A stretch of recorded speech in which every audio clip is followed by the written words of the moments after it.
Bonjour, nous allons fabriquer une crème hydratante cosmétique. La crème hydratante fait partie de la famille des formes pâteuses. Sa forme commercialisée est une crème.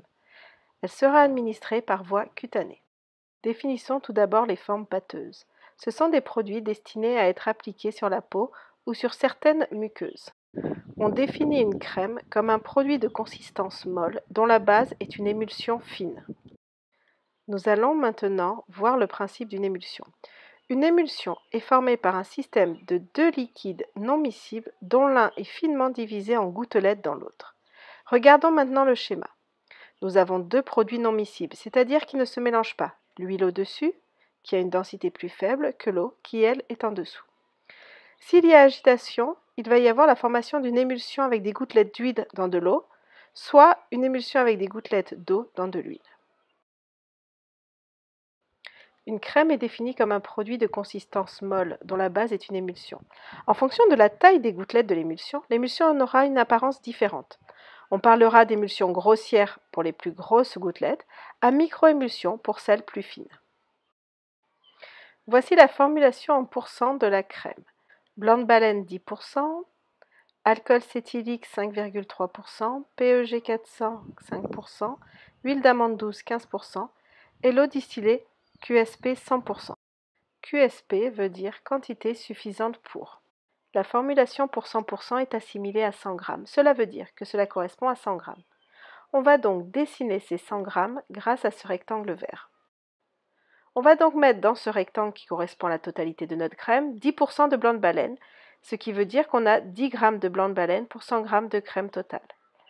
Pour l'alcool cétylique, on aura 5,3% d'alcool cétylique, c'est-à-dire 5,3 g. Pour le PEG, les 5% correspondront à 5 g et pour l'huile d'amande douce, les 15% correspondront à 15 g. Concernant l'eau, il s'agit d'un QSP de 100%. QSP voulant dire quantité suffisante pour, c'est-à-dire c'est la quantité suffisante d'eau à ajouter pour avoir au total 100 g de crème. Pour obtenir la quantité d'eau à mettre dans la crème, il faudra donc faire le calcul suivant. 100 moins la somme des autres matières premières, soit 100 moins, entre parenthèses, 10 plus 5,3 plus 5 plus 15, fermez la parenthèse. La première opération unitaire sera la pesée. Il faudra alors équilibrer la balance en s'assurant que la bulle est bien au milieu du cercle, comme montré sur la photo. Il faudra aussi compléter une fiche de pesée par matière première. Ensuite, il sera nécessaire de tarer le contenant. Si l'on pèse des solides ou des poudres, il faudra prendre une coupelle de pesée, comme le montre la photo à gauche. Par contre, si l'on pèse un liquide, il faudra prendre un bécher, comme montré sur la photo de droite. Et ne pas oublier d'appuyer sur tare au niveau de la balance, comme le montrent les flèches. La masse affichée est alors de 0 g. La pesée sera ensuite réalisée, en prenant soin de ne pas dépasser de 5% la valeur de la masse à peser. Il faudra ensuite compléter la masse pesée lue sur la balance sur la fiche de pesée.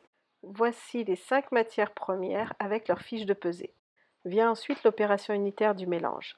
Dans un bécher, nous allons disposer la phase lipidique, c'est-à-dire le blanc de baleine, l'alcool cétylique, le PEG 400 et l'huile d'amande douce. Dans un second bécher, nous allons disposer la phase aqueuse.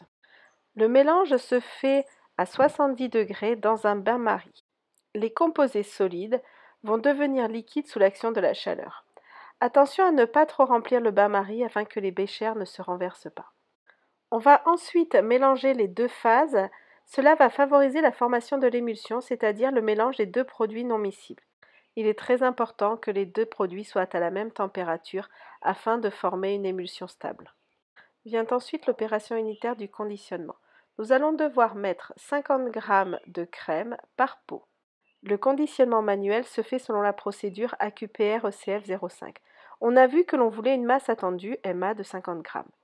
La limite de tolérance inférieure, LTI, est la valeur de la masse de produit à conditionner par pot qu'il faut au moins atteindre, pour nous 49,5 g.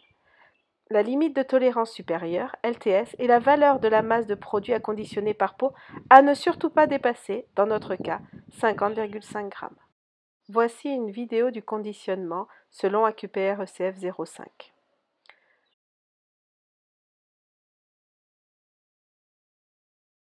Vous pouvez voir que nous avons conditionné 50,1 g.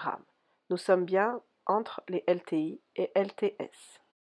À partir de la procédure ECF05, nous allons compléter la fiche des contrôles en cours de fabrication. Nous allons noter les informations suivantes: le type de contrôle, crème, l'opération unitaire concernée, ici le conditionnement, le type de contrôle effectué, ici conditionnement des formes pâteuses, ainsi que son numéro ECF05. Si tous les pots conditionnés ont une masse comprise entre 49,5 g et 50,5 g, c'est-à-dire entre LTI et LTS, on peut noter conforme dans la colonne conformité. Si un seul pot n'entre pas dans ces critères, le produit est jugé non conforme. Afin de déterminer si le produit est conforme à une norme, nous allons réaliser des contrôles sur le produit fini. Un contrôle de la viscosité va être réalisé. La viscosité est la résistance des liquides à l'écoulement. La viscosité d'un produit liquide est un indice de sa qualité. La viscosité des produits est une donnée normalisée. L'appareil utilisé est le viscosimètre. Nous allons tout d'abord lire la procédure et noter la norme attendue pour le produit testé. Après avoir réalisé le test, il faudra la comparer avec les normes en vigueur. La viscosité de la crème doit être comprise entre 150 000 et 200 000 centipoises. Une fois le contrôle fini, il faudra compléter la fiche de contrôle du produit fini.